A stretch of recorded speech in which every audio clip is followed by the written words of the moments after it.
What is up, everybody? Happy Monday. Welcome to WMMA Mania. This is episode 13. I'm your host, Drake Riggs, here to bring you all the weekly happenings in the world of mixed martial arts when it comes to the ladies of the sport specifically. So, thank you so much for tuning in. Another solid weekend of action. Nothing coming up this week. We have a break from practically all major MMA promotions. I know KSW has a show, but there will be nothing that we'll be talking about here today on that one. So we'll have a little break, which means get your questions in as much as you possibly can throughout this show, especially towards the end, as it will probably be a pretty quick one, as we will recap 157, which just had one fight, and UFC Vegas 55, which had 3 fights, and yeah, I guess plenty to talk about with those. The main event in particular, but then just a little bit of news, nothing too crazy, only 2 fight announcements, and that is pretty much it for this May 23rd Monday that we have together, you guys. So if you would like to get in those comments and concerns, questions, like I said, drop them in the chat box, so whether on Facebook or YouTube, preferably YouTube. And if you're on Twitter, then I cannot see them, so go to one of the other platforms. Would appreciate it greatly. And of course, check out MMAmania.com for all your MMA needs. And don't forget to follow, like, share, and subscribe. Hit that notification bell too, just so you get that extra bump to know when things are going down. So yeah, you guys. And of course, I am at DrakeRiggs _ on my profiles too, if you would be so curious to follow me as well. But with all that out of the way, got some good things to discuss. I mean, a fun weekend of action, I would say. As Scott is here, James is here, Jimmy is here, Alvin, plenty of people. Good to see. As James says, not so good fight card. This show will make up for it. Well, I appreciate that. I actually did not catch this the UFC card live, so I just went back and watched the women's fights and some of the other ones too that were kind of shorter. I had some wedding duties, not my own wedding, but some things to take care of on Saturday, so I didn't get to watch live. But yeah, as Alvin says, it is the fighters who brought to MMA the skills of their hands and brains to make of it a beacon of opportunity, hope for all men and women. Congrats to all who fought last week. This guy, Alvin, should be like a promoter, and I think he would do very well because he's just so nice that everyone would be like, this is way different compared to like Dana. This is amazing. Could you imagine that? I mean, tough business, of course, but I like the idea of Alvin running a promotion. I think that'd be amazing. As Ghost says, I know we were supposed to be positive, but that was a bad fight night card. We are at the point where the UFC can put on a card like this together and not have any consequence. Yeah, we've been at that point for a while, Ghost. I mean, I don't think there's any doubt about that. Yeah, ever since the ESPN deal, essentially, that's when they kind of got to that point, because they don't need numbers because it's a subscription service, all that kind of thing. Just they're locked down, nice and comfortable for the foreseeable future. But again, like I said, I didn't see this full fight card top to bottom, just kind of bits and pieces on Sunday afterward, or what I watched actually Saturday night after it was over. But yeah, so I can't judge this card specifically, but from what I did see, was okay. We've had obviously some good ones and bad ones here and there, but I don't know. I wouldn't say we've had any like terrible ones, but it is what it is. Everyone has their own opinion. Drake's WMA show, the world appreciates you, sir. That is too kind. As Marcus says, that card was a little bit of a snooze fest. I was yelling at my TV, telling Ollie, don't you dare start that cage pushing. Well, we will do that, Marcus. Good to see you as well. As Jen agrees with me that Alvin will be the greatest promoter ever. All right, there you go, Alvin. You're getting some support for that potential venture. I don't know how exactly you get into that. Things off with one championship, 157. As I said last week, it is going to be annoying going through these numbered events now until they get to 200, because it feels very weird for me anyways to say 157. I got to start saying 157. That'll make it feel more natural of a flow, I suppose. But and for this card, I didn't see this full one either. I am, kind of selective these days, I notice, but it is what it is. As we kick off with the atom weight, 115 pounders, the fake atom weights, as Elise Anderson pulled off a quick, short little comeback against Asharoka, who was gone for 2 years. First round submission, triangle choke for Elise. Patented. I think that, fair to say, one of her moves. We were talking about it last week. She had a flying triangle in Invicta, so that was impressive back in the day, and this was impressive as well, as she faced some very early adversity. I mean, we knew that Asharoka has power. Despite the layoff, it doesn't go away. So in this fight, she came out pretty hot, dropped Elise within, like, I want to say definitely 30 seconds. Could have been quicker than that. 100% within the first minute. I mean, this fight only lasted 2 minutes, but from there, Elise got thumped on a little bit, then threw up an armbar attempt, which wasn't quite in, obviously. Transitioned to triangle. Beautiful stuff. Sunk it in. Asha wasn't going anywhere. And that was pretty much the fight. So I honestly don't think Elise even landed a single strike in this fight. Maybe she got dropped real quick and early, and then was forced to work off her back, and it paid off quite well for her. So good win for Elise Anderson, who was quite popular on MMAmania.com this past week. So really cool to see. She was getting some good love in terms of views and whatnot. So people were interested, at least on our website, about her in this fight. So still just 27, bright future ahead of her. A lengthy 115 pound, but lengthy atom weight she was. Obviously, I hate that we don't have to get into the name debate again with one being all weird that way, but smaller at 115, but still a lengthy frame that she has generally. So Jin says he did like the one card. There we go. And he says, last week I said creative names like Fire Lord, but there was an actual one fight card, Fire and Fury. Okay, close enough, Jin. Yeah, that was hilarious when you said that, and I wish that they would have gone with Fire Lord, because that is absurd. As Go says, Jiu-Jitsu for the win. Do you think she's undersized for one? Their straw weight, 115 pound. So I think it's hard to tell just yet, Ghost, because she was a pretty big, kind of like I was saying, a relatively, at least lengthier atom weight, 105 pounder, which she'd fought her entire career at until going to one. And then she took on Itsuki, who is a pretty solid sized straw weight, or 115 pounder, excuse me. Yeah, straw weights, whatever. Didn't look too outsized there. And then in this one, obviously Asha a little bit shorter, and seems fine for the division as well. I think as she continues to kind of, get older and pack on more muscle, what she's trying to do, she'll probably fit in just fine. I don't think she should have too many issues. And so, I mean, hey, she dropped Itsuki in that third round of their fight, so that's a good sign of nothing being off or anything. As James says, hey, I saw Anderson on the UFC 248 embedded helping out Whaley. Do you remember that, Drake? I do not. 248, so that was the Joanna fight. Where would she have been helping her at for that fight? She didn't train with Fight Ready. I don't know. No, I didn't see that, essentially. But yeah, because Elise recently went to ATT. She's in Florida now.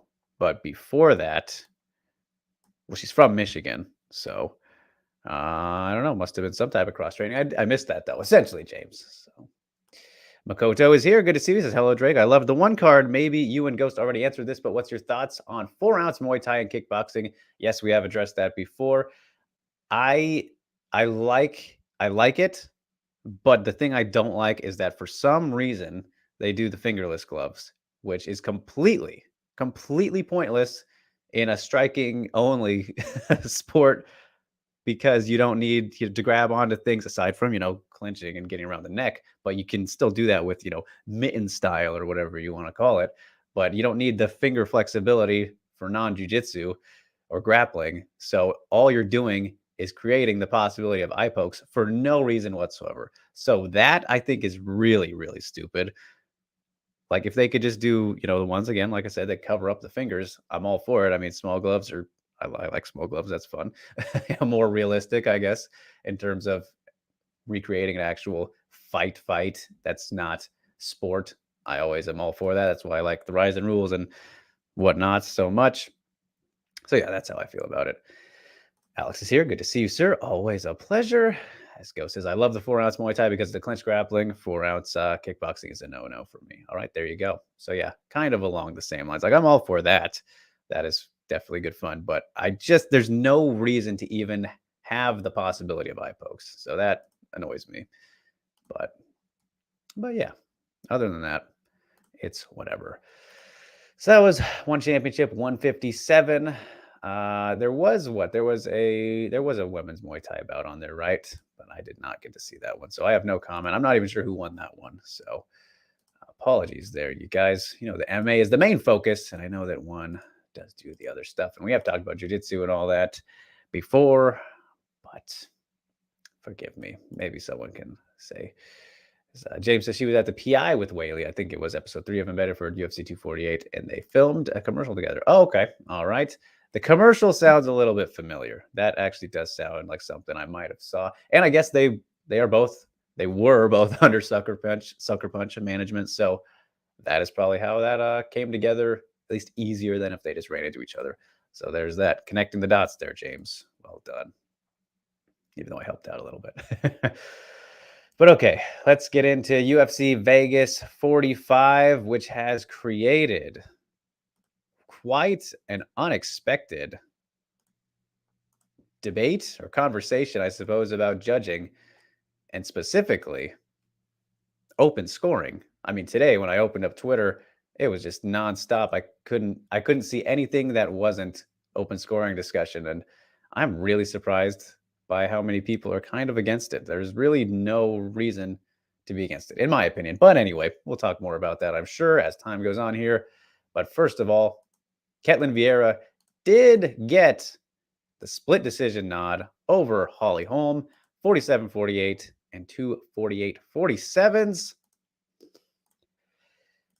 Close fight, solid fight, in my opinion. I know a lot of people didn't enjoy this. I know there was a good amount of 10 minutes, I guess, of not wall install from Holly, but she some cage clinching there, kind of stifling Katlyn, which was a smart idea because Katlyn was landing some heavy shots on her in that fight, and that's pretty much what the debate comes down to. So before we kind of look at the stats a little bit more and break things down, and yes, right out of the gate, wasn't a robbery, and the stats don't tell the full story. Let's get that right out of the way.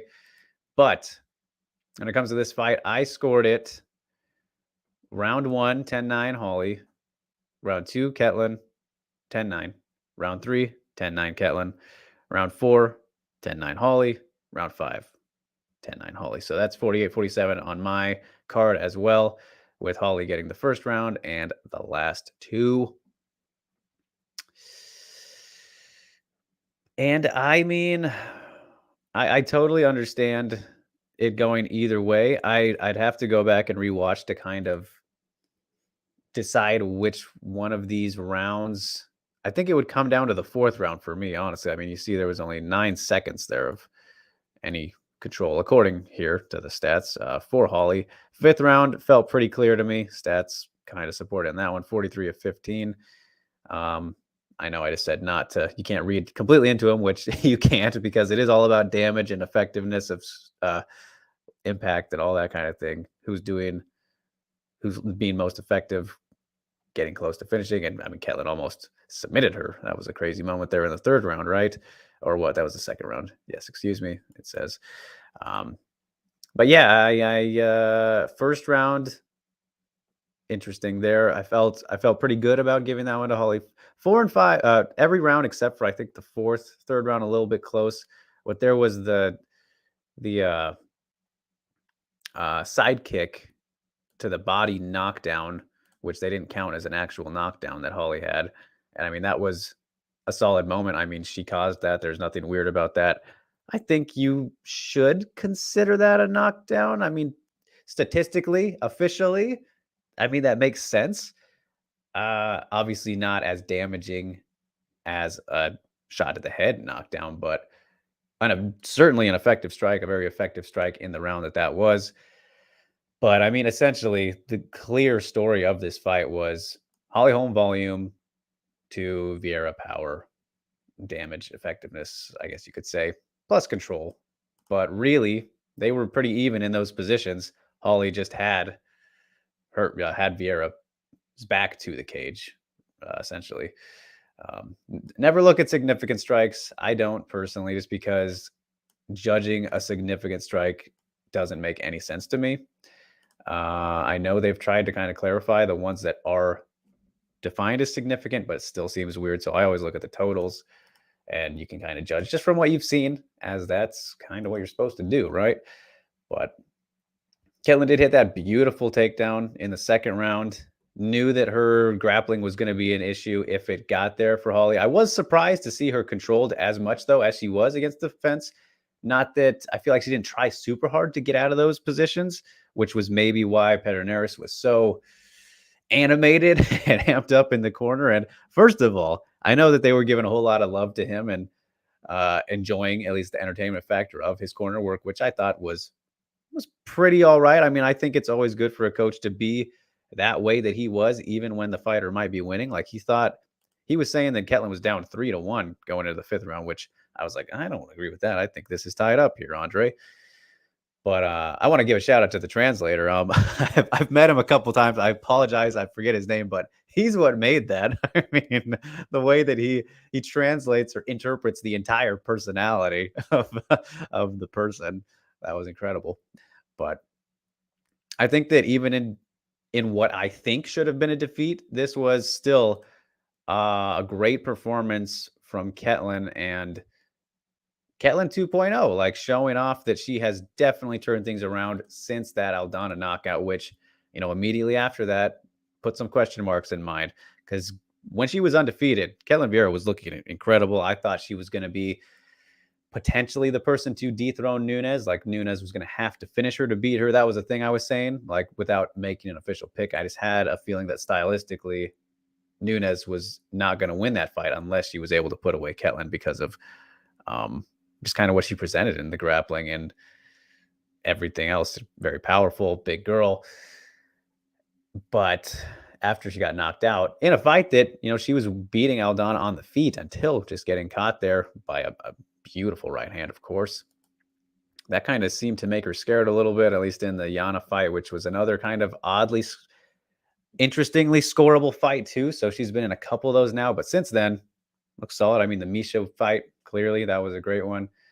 This one, not easy to make a fight close with Holly, at least land as effectively as she did. I don't think Holly looked maybe as bad as, I haven't seen people saying she looked bad, but like Dean Thomas thought that she looked slower. He was saying that during the fight. Yeah, she is 40 now. I don't know, it's kind of a bit more predictable, I suppose. And Holly was coming in off a 2-year layoff. Well, not 2 years, close to. Well, it was 2 years, wasn't it? It was a while. It was a while since that incredible Aldana performance she had, but wasn't as defensively sound. That's for sure. Katlyn was able to land, plenty of significant shots there. And what in the thumbnail for our episode today, there was that spinning back elbow, which was pretty wild. So yeah, quite an interesting fight. Let's see what everybody has to say about it. Now, I enjoyed it though. I didn't think it was terrible. It was a tough one to imagine how it was going to go. As Jimmy says, do you like the different rules in one? I mean, yeah, some of their rules are obviously a little wonky and messed up or need some clarity. The suplex rule has been something that seemingly gone now. I never got any clarity on that when it was a issue a couple of years back, right after that Jignan Angela Lee rematch. But for the most part, they're fine. I mean, it's practically the typical worldwide, global Japanese rule set without soccer kicks and stuff, right? Even though they can do the knees, like why not allow those ones as well? I don't know. But Makoto agrees with me. Same rounds. He says 1, 4, and 5. Jimmy also agrees with her winning. Jin says same scores. Go says, for the Phantom Punch breakdown, I will tell why Holm won. Just kidding, not a robbery. Fine decision. There you go. Yeah, I mean, it was it was very close. It's very interesting though to see the people come out with their thoughts on this one. As Ghost says, Holly was punching air and looked slow and making noise. I don't score that highly. Well, I mean, you shouldn't score that highly, Ghost. I hope that's a sarcastic comment, because, yeah, not landing, should not score, and especially not making noises. And this was, I think, the first fight where that actually annoyed me a little bit. Like, Holly was very aggressively noisy in this fight when she wasn't landing, and that was kind of triggering me slightly. I got over it, but it was like, man, that's just kind of weird. I feel like I know she's kind of made the sounds before, but it was very aggressive in this fight. As Go says, Katlyn did a good job eliminating angles by backing up and flicking her jab and countering, but she had no idea where the cage was and got stuck there. Yeah, the cage awareness was a little bit rough, and like I said, she got pretty comfortable there too. So Rue thinks that it was a robbery. So yeah, see, that's why this one's very interesting. It's kind of all over the place in terms of how people viewed it. Rain says Holly should have won. That's pretty clear. All right. Alex says the translator did an awesome job. There we go. Alex can confirm he is the man for the Portuguese. Yeah, I feel so bad. I forget his name. That guy's awesome, though. He's such a cool dude. Shout out to him. I'm glad the UFC, I think, hired him as their guy for that, rather than having someone in the corner or whatever. And there was there's that other guy too who was generally doing the Brazil events, but we haven't seen him like since pre-pandemic. But yeah, they got some good Portuguese translators. As Jimmy says, we talked about eliminating angles last week. Drake, do you think she did a good job? Also, I noticed that she was throwing an inside low kick. Yes, good. Thank you for mentioning that, Jimmy, because I noticed that too, that Katlyn was having a very strong inside low kick. And I can't remember too many people ever trying to eliminate or stifle Holly that way, aside from maybe Valentina. It's been years since I've seen that fight, of course. But yeah, very good inside low kicks from Katlyn. Very, solid, impactful leg kicks he did there. I wish he would have done more of them, but they were definitely nice to keep Holly in check a little bit. And Holly, of course, landed some good ones of her own outside. I don't think she threw really any insides. Not quite her style. As Go said, Katlyn's counters look good, but her cage awareness was not very good. You can't get backed up the cage like that. Agreed. Definitely, her counters were on point in this fight. She found the timing of Holly very well. Able to land some of those uppercuts when she got in close. I felt like as the fight went on, honestly, like Holly devolved into kind of spamming, her typical 1-2 kind of attack mode combination. I don't know what you want to call it, but we've seen it time and time again. Can generally work out, but she just got kind of really comfortable doing that. And I feel like it was clearly not helping her too much. But again, I did score it for her. So even though I don't think that was, the most effective that she was throughout the whole fight, again, she had the volume in her favor, as we have the totals right there. As Alex says, but in the post-fight interview, some things got lost in translation. Katlyn clearly said she wants to wait for the UFC title shot, and the translation kind of implied she wanted to stay busy. All right, that's interesting. So thank you for clearing that up, man. That is, love to get the clarity there. And I mean, I would have imagined so. She's earned it. We talked about it once this fight was even made, winner of this fight. And I know no one wants to see Holly Holm get title shots anymore. I understand that, but she would have earned it for sure if she got the win in this fight. And Katlyn, by beating her and, the little streak she's been on and just the landscape of the division, Katlyn Vieira deserves the title shot no matter who wins. No matter who wins, even though they could milk out a trilogy if Nunes wins against Pena. But they really should not, because that would be stupid. That would be so stupid. But we'll see. I don't want to worry about that yet. As Go says, to eliminate angles, you need to edge back just enough. As Go says, sorry, Drake did enjoy this card in general. And why is the chat complaining about the decision on such a bad fight? Well, hey, people were doing it last week, right? Or 2 weeks ago, whenever 274 was. But again, Ghost, I can't judge or criticize the event as I didn't watch it in full. But Chidi Njokuani, that was brilliant stuff there. That guy is awesome. Nasty Man Joe got a good knockout. Herb Dean, though, I wanted to mention this somewhere. I didn't tweet it or anything, but that guy just does not know when to pull the trigger, huh? Like, fine stoppage, but get away from him, man. If you're going to stop it, stop it. I think it was in that fight, not the Chidi one. I think it was the Joseph Holm's fight where he was in and he was out, and yeah, very frustrating. That's just Herb Dean these days, and you guys all know how I feel about his refereeing. And so here's the question, right, Rue? Everyone is talking about this today, probably because of Ariel, which is fine, but this has been the big topic. As I said, it's all I could see this morning, and it's on Twitter right now, I guess. But is this a fight where we need open scoring?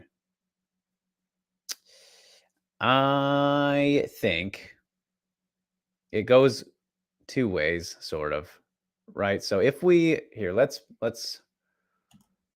pull up what the actual round by round scores were. I think that it was all agreed upon going into that fifth round. I think. Let's see here. So Michael Bell, who scored it for Katlyn, had her up 3-1 going into the fifth round. Same with Derek Cleary. And then Sal D'Amato had it tied up going into the fifth. So, yeah, for Holly, that definitely would have been good to know, as she thought she was winning. That's the thing. That's essentially just the thing, is knowing whether or not you kind of how you should adjust mid-fight. Like with Katlyn, Pedernera said that she was losing, which wasn't the case. No matter what, which was losing the fifth round, she would have won. But she went out there and started off pretty aggressive in that fifth round, actually. But she didn't need to, right? Holly was the one who needed to do that. So it's very weird. It's all a mental thing, I think, for the fighters. Like, they should be allowed to know, and again, give them the option of where it's on the coaches then. And even if they don't want to tell them, at least they can know, and they can adjust their strategies and whatnot from there. But there's just really no point in not letting the fighters know, I don't think. The only argument is that it takes away the excitement of things in the decision, because in this case, you would have known who's going to win unless there's a finish in the fifth round. Well, that also creates the excitement of, okay, this fighter knows, or at least their corner does, that they need to go out there and fucking finish the fight. Otherwise, they're going to lose. Like, I don't agree with that argument because of that exact reason. Like, I get it. Takes away the drama of the cards getting read out. But maybe we won't even have to get there if the fighter knows that they need to win right now. I think it's very simple. And it's kind of like, I don't know, a lack of belief by Dana, I suppose, in his fighters to perform and not think that way, which I guess is fair from a promoter perspective, because, hey, it's all about winning, especially when the pay isn't that great comparatively. You just want to win. You want that win bonus. So, hey, Dana, maybe take away fucking win bonuses and add that just normally, add that much to their payouts normally, and then do open scoring. So you won't have to worry about people coasting to not put on exciting fights. There's an idea. I don't know. There's a couple ways that you can look at that, obviously, but every other sport as well, the athletes know what the scores are of their games and whatnot. So I don't know. But also it is a commission thing, right? Like, I just say the UFC, they would have to like talk to the commissions and get them to do it. You know, for example, Kansas City, they do it. Like, the UFC has been to Kansas and Missouri and whatnot. So they could have done it already. They just choose not to. The commission allows it for Invicta, as we know. Hasn't really changed their fights at all yet. They've done it for what, a year and a half now? Things have been pretty fine. We've had a good amount of time to look at that as an example. So in this fight, though, Holly needed open scoring, Rue. I mean, that's just the truth. Did we need it? I mean, that's just opinion, I guess. But the fighters, like, it's all about helping out the fighters. Like, in this case, like, I know we're the fans, but fuck the fans, like, it's a lot different than that when it comes down to losing half of your purse, man, just because you don't know for no reason, for the sake of entertainment. That's dumb. That's kind of dumb. So a little bit of a mini rant over there, but I figured might as well throw in my 2 cents on it. So glad that we could get into that. Thank you, Rue. As Jen says, are we back to the MMA offseason like last year where we have a string of bad cards? Well, what? We have what's coming up next? There's nothing this week. The card next week is something that I can't even think of. And then there's 275. I mean, I guess you could call it that, but again, I haven't thought they've been that bad. As Jen said, remember last year where we had Dern, Dumont? They didn't fight each other. And Santos, Walker was, oh, you mean in headliners. It was one of the worst stretch of the fights of ever. Hey, now, the Dern and Rodriguez fight was not a bad fight. I will stand by that. I loved that fight personally. And the Normas fight and Santos Walker fights it's definitely not the most exciting. And Rue, which card are you talking about? Is there a couple mentioned there? James says, I didn't enjoy this fight. It felt repetitive. That's a fair take. No doubt about it. Ghost says, that inside low half kick is a painful thing to do, for sure. So Rain says, do you think Holly just attacks on straight lines? Is she better when the opponent is aggressive? If that's the case, then Katlyn did a great job. Right? No, you're 100% right, Rue. I mean, Rain, excuse me. I mean, that's just a fact. I mean, look at her best performances against Irene and Ronda is the number one that you can look at. You're completely dead on here with this. Yeah, Katlyn did a great job. I like I said, I thought she performed very well despite it being closer than it could have been, should have been maybe, and despite me scoring against her. I'm curious to rewatch it again though.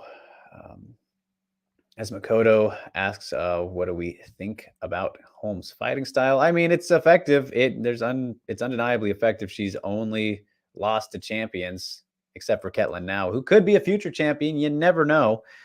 But hey, man, it's gotten her to find plenty of success. And for the most part, depending on her dance partner, that's kind of a big thing.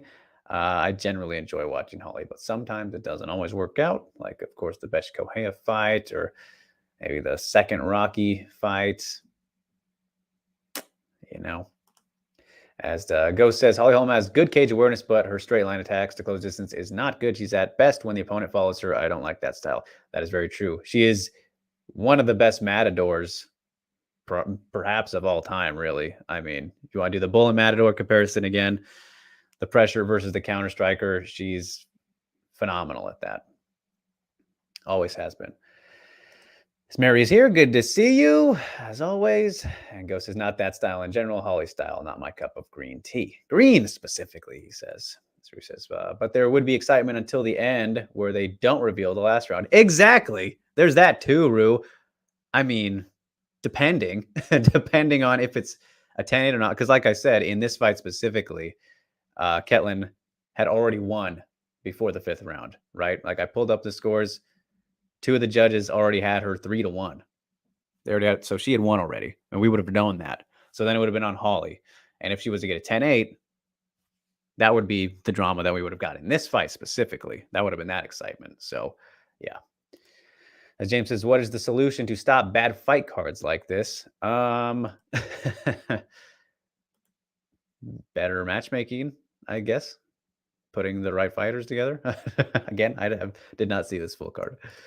As Scott says, Drake, I'm with you on most of this, but what are you going to do about corners and fighters that complain after every round that they think they won? It would be madness.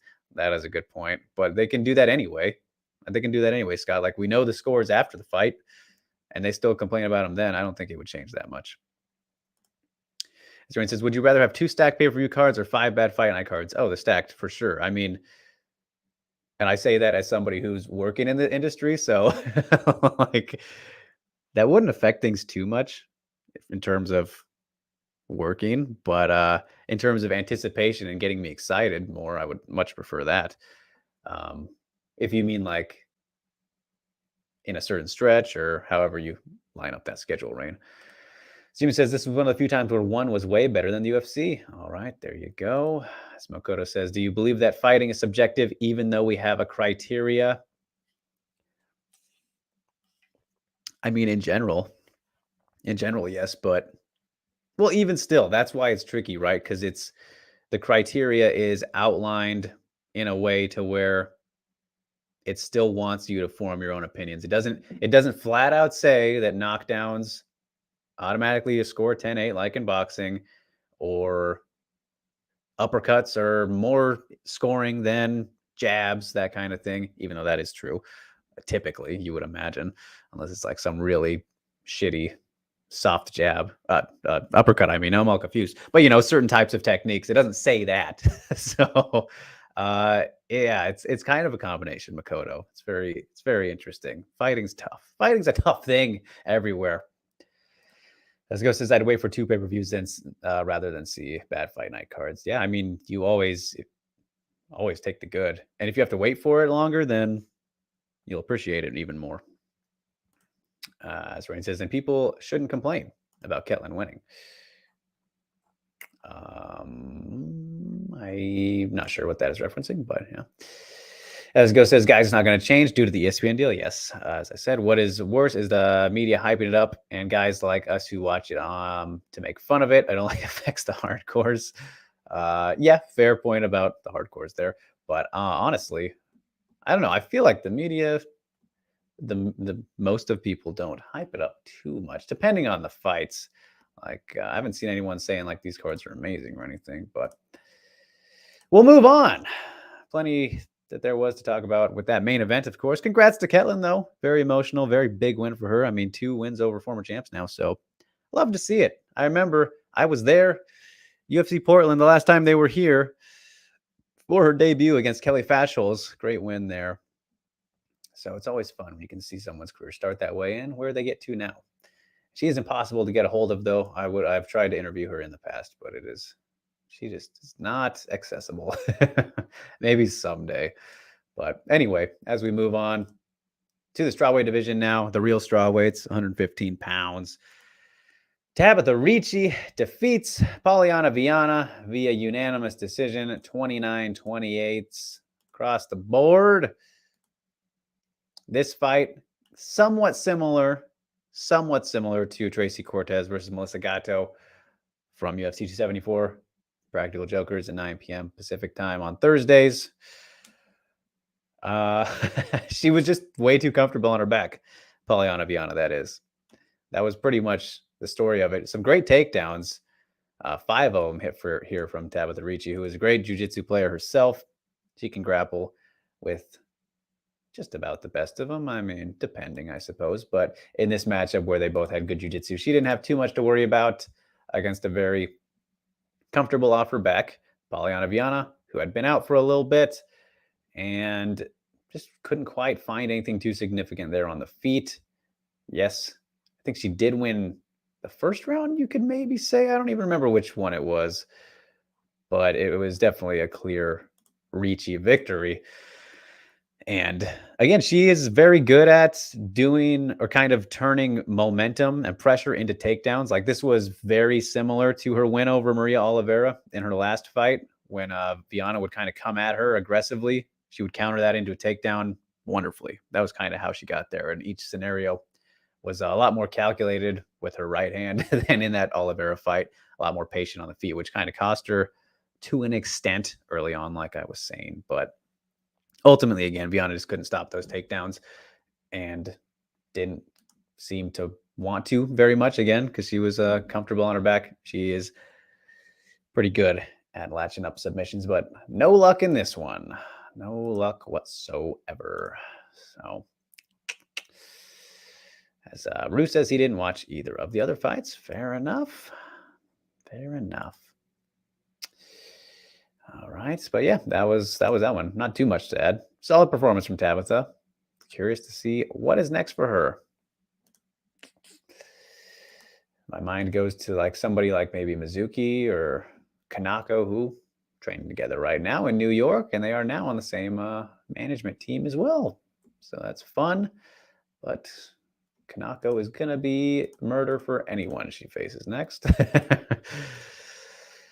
So, as James said, should Pollyanna have tried to wall walk like ATT?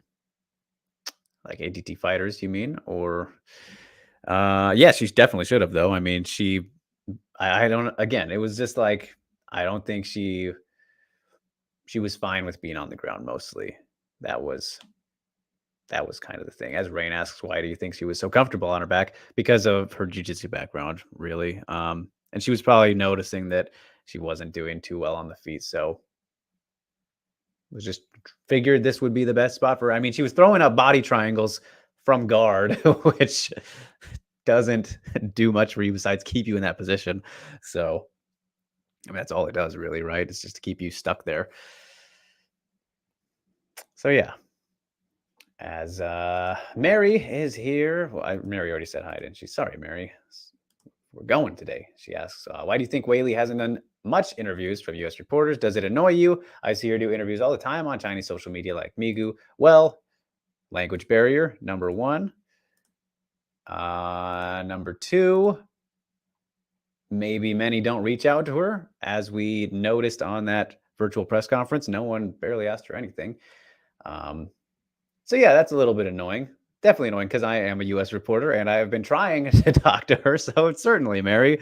Yeah, I don't know if you guys annoy her for me on Migu and whatnot. Tell her, hey, remember that American guy you talked to that one time? Go ahead, respond to him, please, because yes, I've been trying. Not so much in these recent weeks because it's like this isn't working, but I don't know. So from that aspect, it's annoying. Do I understand why she's not? Yeah, totally. For sure. And Mary says, I asked because you said Katlyn doesn't do much interviews. Yeah, okay, that's fair. Yeah, she, I don't know if she's ever done a single, English interview or something with an American. Maybe she's been on the MMA Hour like once, but I don't know. I know she's talked to Guilherme Cruz over at MMA Fighting. Shout out to him. He's great. He's also Brazilian though. So like she's done Portuguese interviews and whatnot, but I don't know if she's ever done an English one, like a one-on-one, like the things I typically do. As Mary says, she seemed to like doing interviews in 2019 after she won the belt.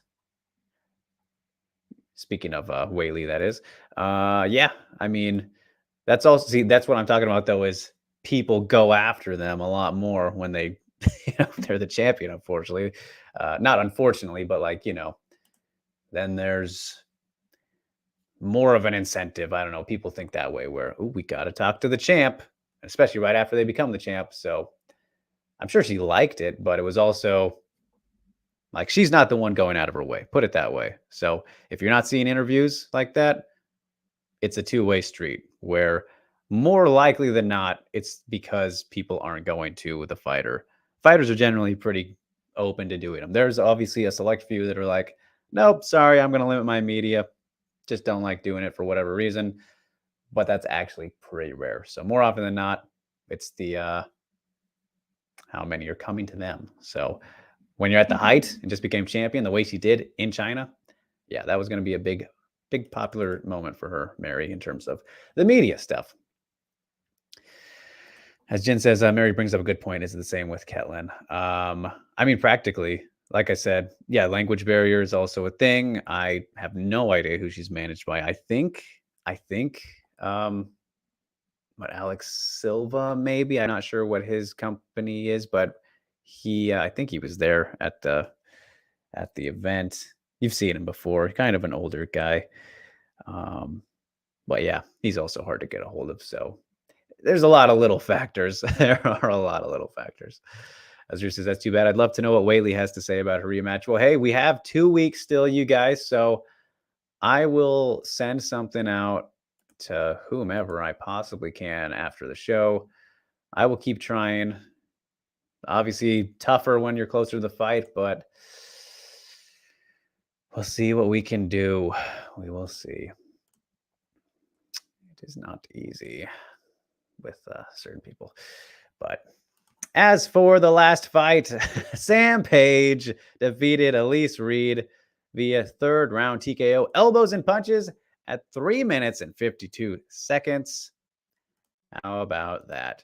Sam Page is on a winning streak, taking out the tiny Elise Reed, who, speaking of atomweights, could definitely be an atomweight. And the story of this fight was essentially that she just got bullied.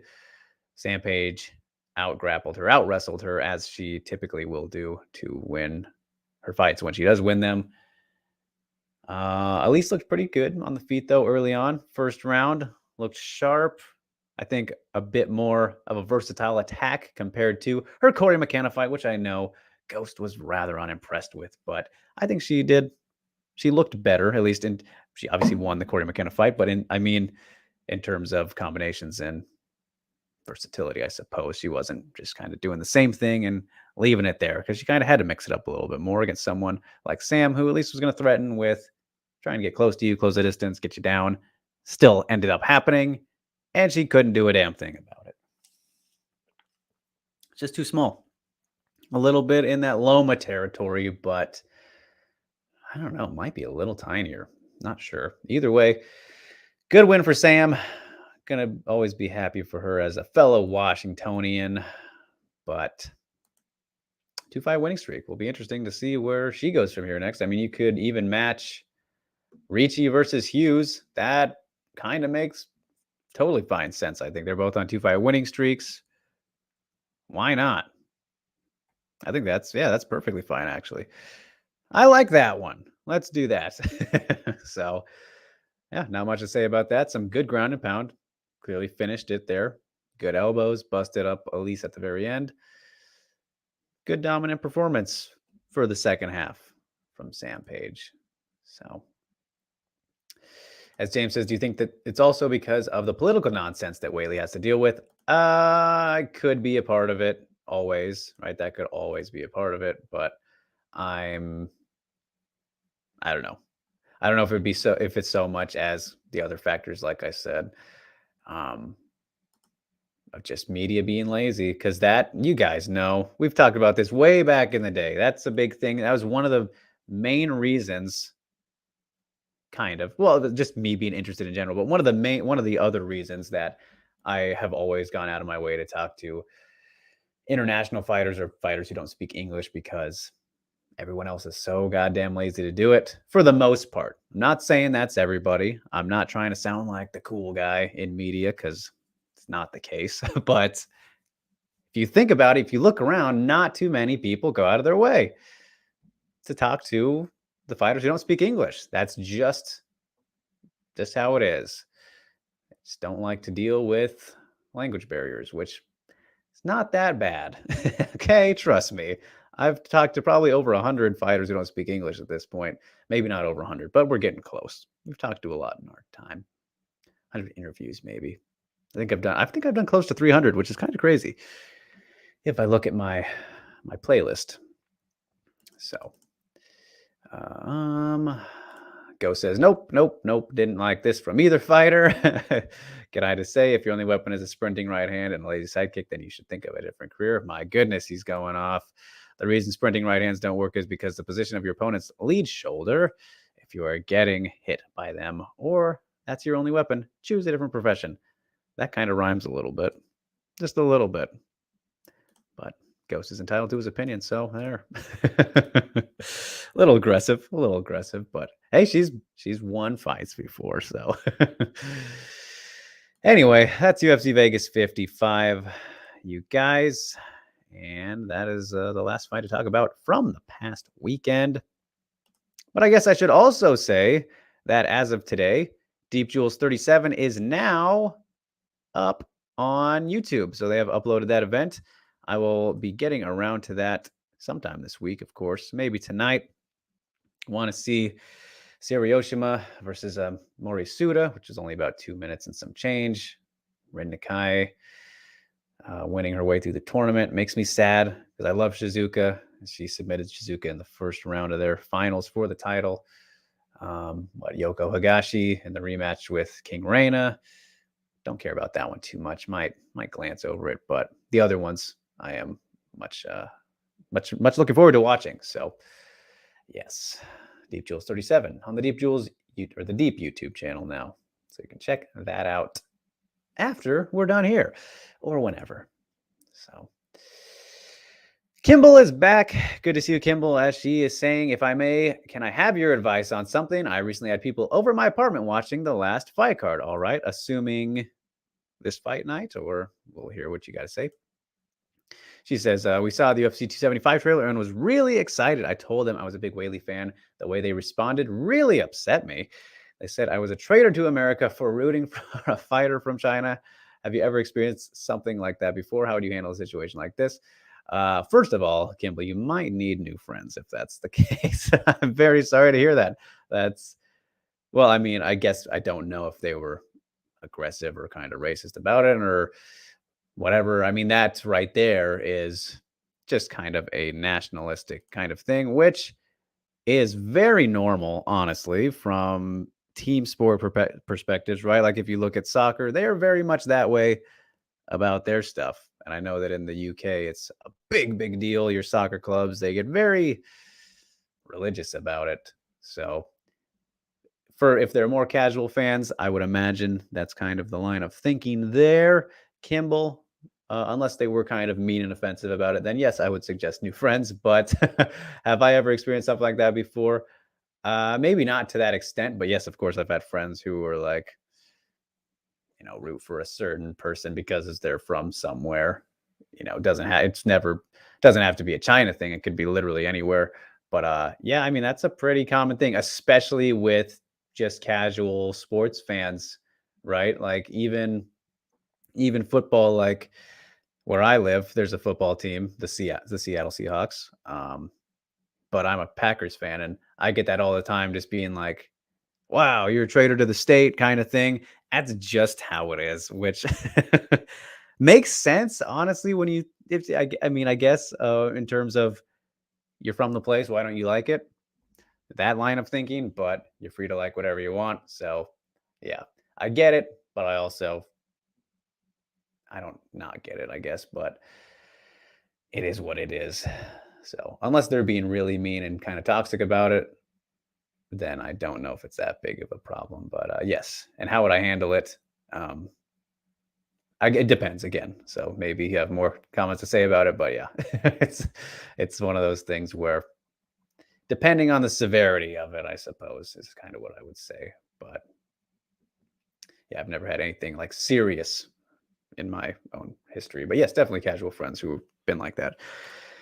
As Greg says, hi Drake, I missed the UFC fight card, but saw the one card. I thought one had great fun fights. Good to hear, Craig. Good to see you as well. And yeah, I just caught the Elise fight, and then I saw that Gary Tonin got submitted. That was crazy, but that was about all I saw from the one card. So I'm slacking on that one. I never typically watch full one cards, to be honest. Kind of pick and choose selectively because they're always on at the absolute worst time for me. But I'm glad that it was good. So.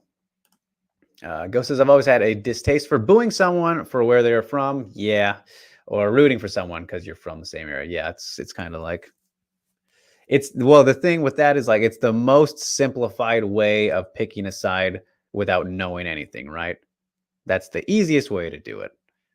If you know nothing about someone, you're like, oh, then why should I root for them? And someone will be like, oh, well, they're from the same place. Oh, that's cool. All right. I'll pick them. Right. That's just kind of how it is. So it's the baseline, as Ghost says. If you like a fighter, you like a fighter. Yeah, for sure. But if you know nothing whatsoever, like someone who's watching MMA for the first time, like, why should I be interested in this person? Oh, they're from my area?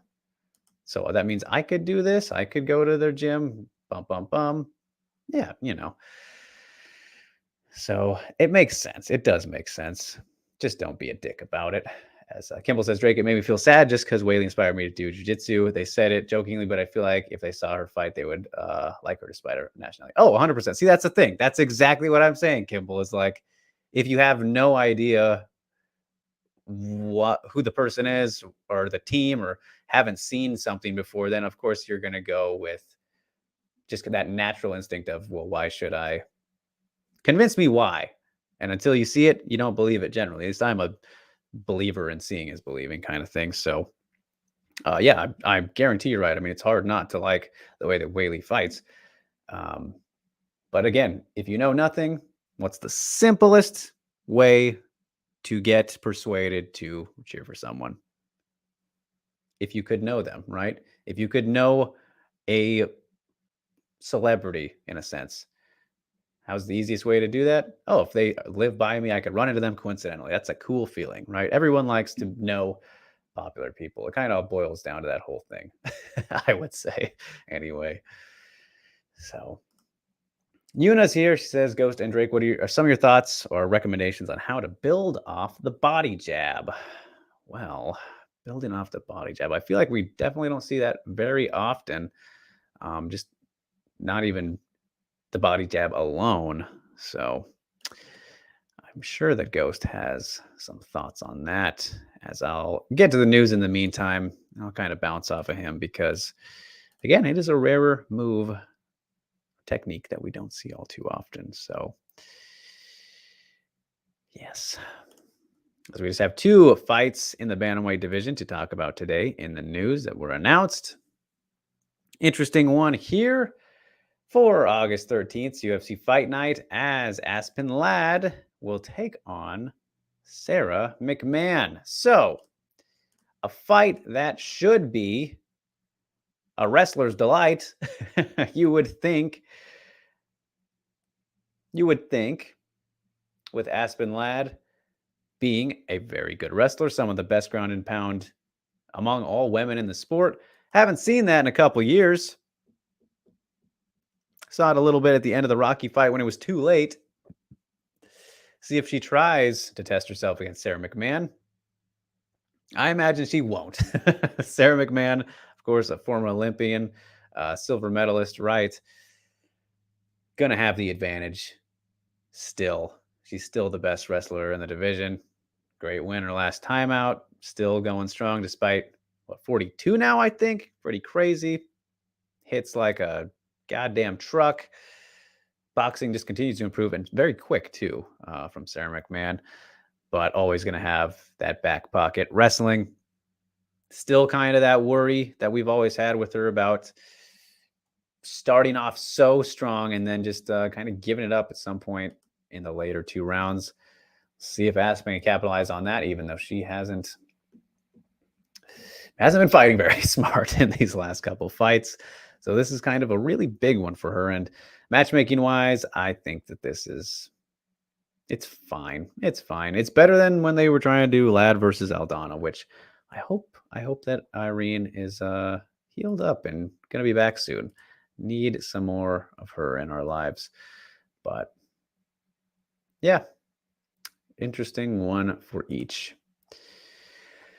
So here's Ghost. As you said, this is something I've been playing with. The body jab, uppercut, push, then low kick. All right. That is quite an interesting combo.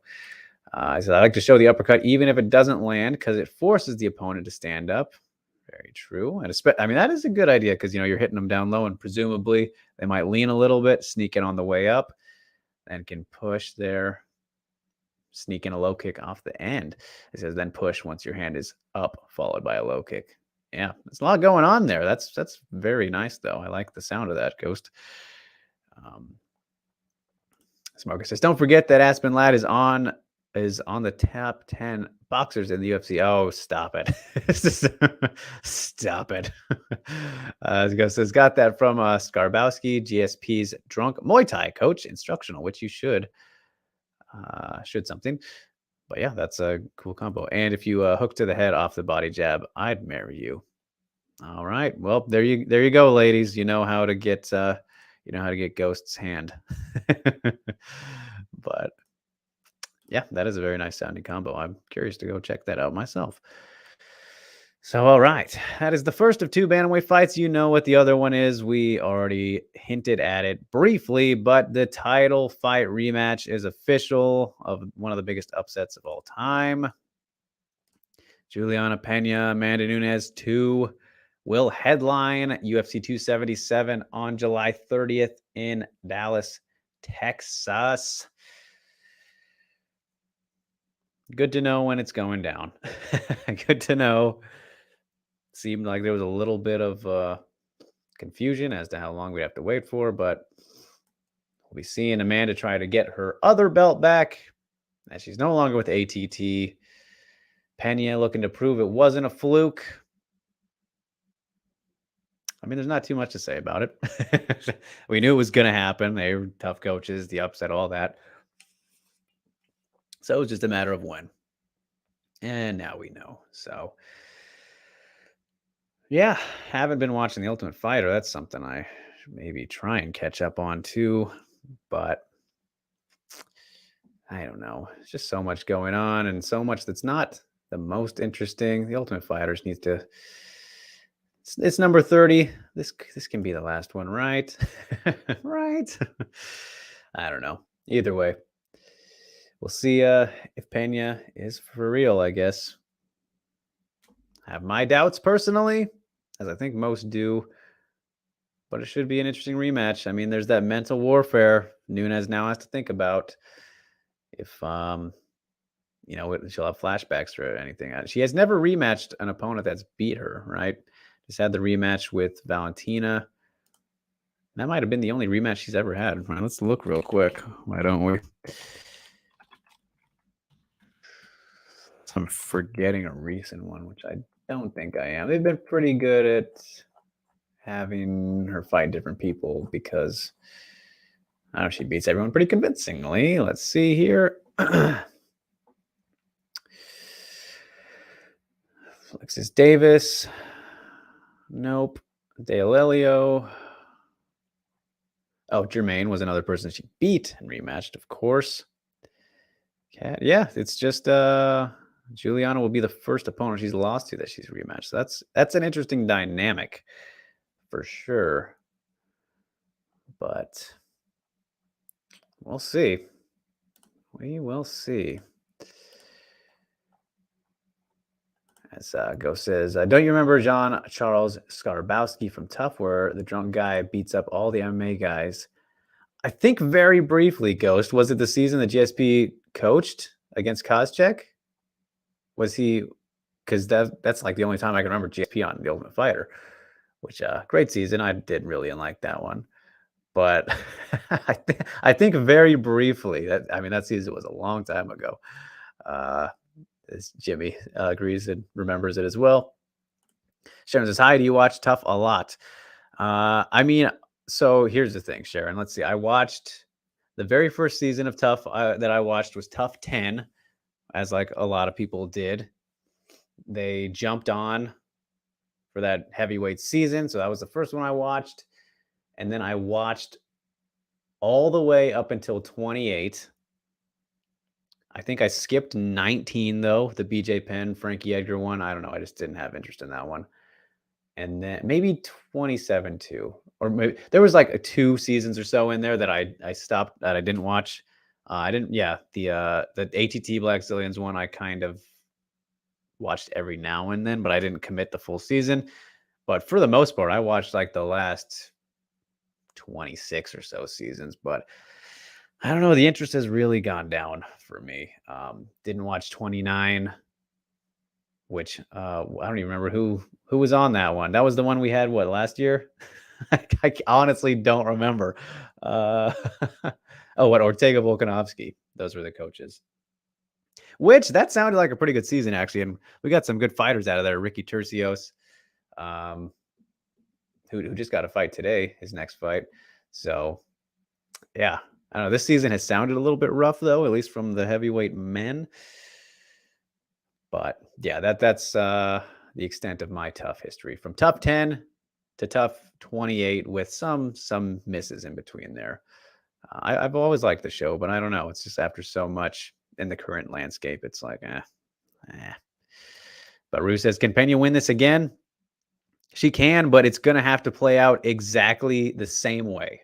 It's going to have to play out exactly the same way, because I don't know why people forget, or just, I feel like everyone's forgot that Nunes 10-8'd her in the first round. At least I think so. She was very dominant in that first round. She was having no trouble whatsoever with Pena.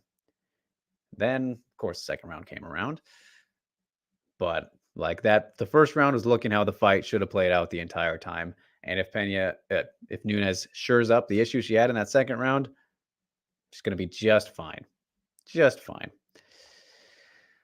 As Alex says, Jermaine beat Pena. Yes, that is true.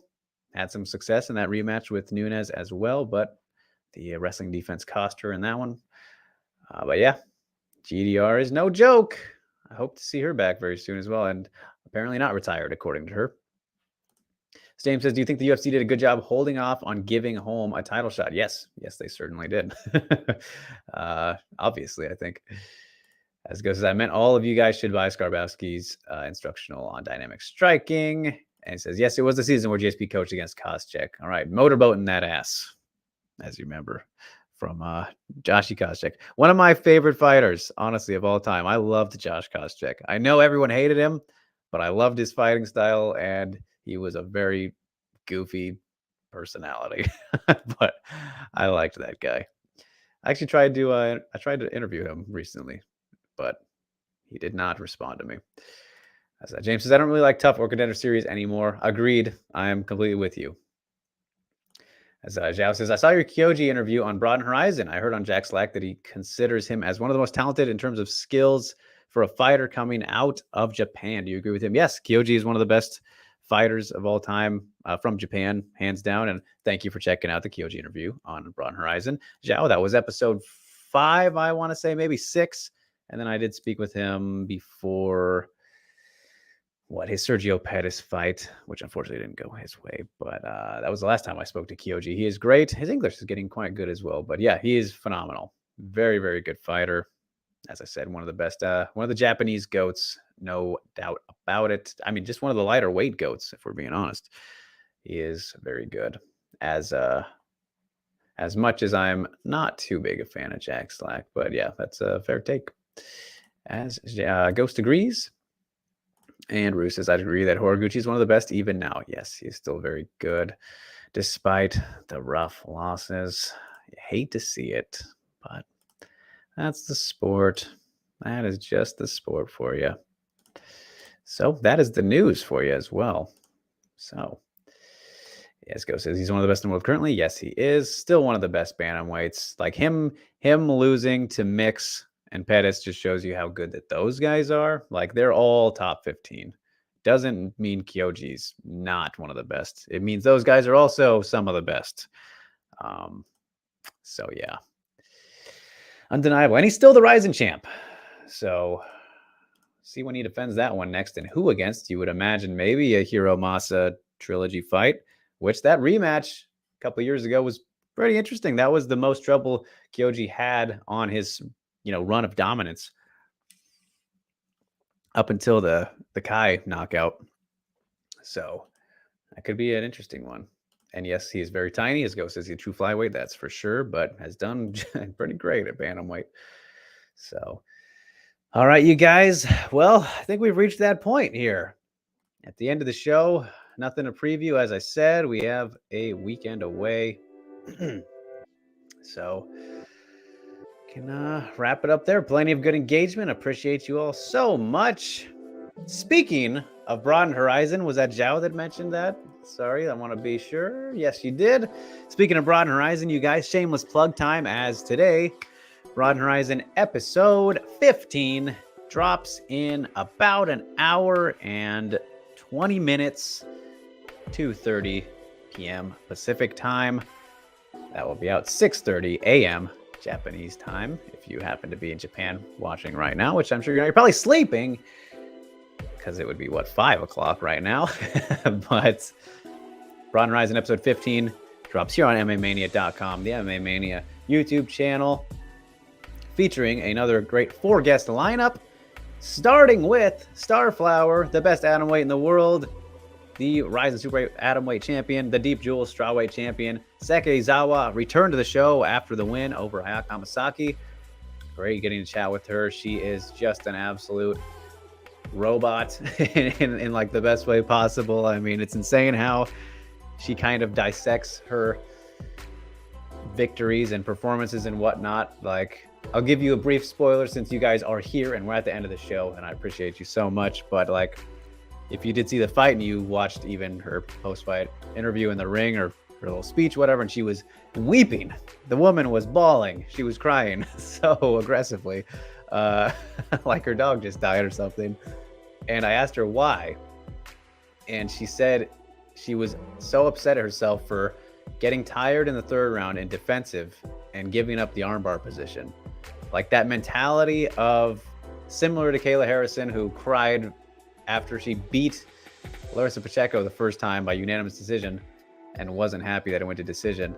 Sakezawa was more hard on herself for giving up a bad position in a fight that she was on her way to winning. Kind of insane. And still doesn't think she's the best in the world. Dangerous mindset that she has. So yes, that is one of two champions on the episode, as Roberto Satoshi de Souza, the lightweight champ of Ryzen, is also on, and one of the most dangerous Brazilian Jiu-Jitsu fighters in the world, especially in lightweight. He's right up there with Charles Oliveira. It would be great to see them go at it again. They've had multiple Jiu-Jitsu bouts in the past. Might have to go do a deep dive in YouTube, find those if possible. It'd be fun to watch for sure. Just submitted Johnny Case with a beautiful triangle armbar off the bat, kind of. It was nuts at Ryzen 35. He joined us, Mugar Karamov, who also had a triangle at Ryzen 35 at 2 minutes. He came on, featherweight prospect out of Azerbaijan, looks great. And Victor Henry, who's a former Ryzen alum and former deep bantamweight champion. He's fought in Pancrase, all the places. The Josh Barnett protege in the UFC now. Got that great fight of the night upset over Hayani Barcelos. He's also on the show. Check it out. It's some good stuff, you guys. And Shingo and I answer your questions at the end, of course, and talk a little bit about the match with Tenshin and Takaru coming up, kind of the event, not so much this fight specifically. But yes, so that is what is on the way at MMAmania.com. Like, share, and subscribe on all platforms. You know it. You're here. At Drake Riggs _ on Twitter and Instagram. Very excited to drop this episode, you guys. And I'll work on Whaley, and I'm working on some other things as well with the big UFC 275 on the way. But I'm going to try and take it easy this week, as it is the end of the month, right? We're headed into June. So, yes, there was a lot of engagement indeed, Alvin. Glad it was nice and easy for everybody. Glad you enjoyed the show, Jimmy. And Go says, that fight was one of the best I've seen. If you have not watched Izawa versus Hamasaki 2, you need to do it now. Absolutely watch it before the interview, before Broughton Horizon 15 drops. You have plenty of time. It is not on YouTube yet, actually, so maybe that might be tougher for you. But find a way if you have not. As Go says, I don't care about who won the fight. I was just impressed with both their slick grappling. It was absolutely gorgeous. But all right, you guys, on that note, we will leave it until next week, which I should also say this. Right now, the plan is that next week will be Jillian DeCourse guest hosting day. So next Monday, I'm planning to have Jillian here on with us. So we can have what'll probably mostly be a Q&A. You guys can ask her all about whatever you could possibly imagine. One of the top atomweights now in the world as she jumps the ladder with that knockout of Lindsey Van Zandt. Definitely in the top 15 in my books. So she will be joining us most likely. As I said, that's the plan as of right now. And we'll have nothing to recap. So it'll be fun to hear her thoughts on the upcoming fights and talk a little bit just about whatever else. So look forward to that, you guys. And as for us here today, thank you so much as always. Without you, there is no show. There is nothing. So like, share, subscribe. And until next week, have a great week. And yeah, stay safe, stay sane, everybody. Peace out.